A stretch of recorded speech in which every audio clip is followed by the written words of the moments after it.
Suot muna tayo ng botas, guys. Puntahan ko muna yung mga alaga kong kambing para mailabas ko sila sa kulungan. Mataas na ang araw, oh. Nasa ihaw na. Baboy. Baboy.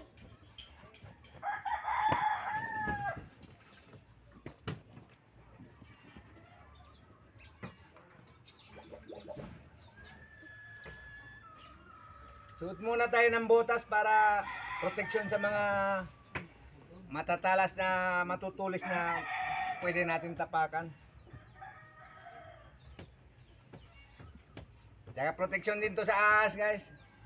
Kasi pag napakan natin yung ahas, malamang sa paa talaga yung tuklaw, kaya magsuot tayo ng botas. Alas. Alas dito. Oo, alas.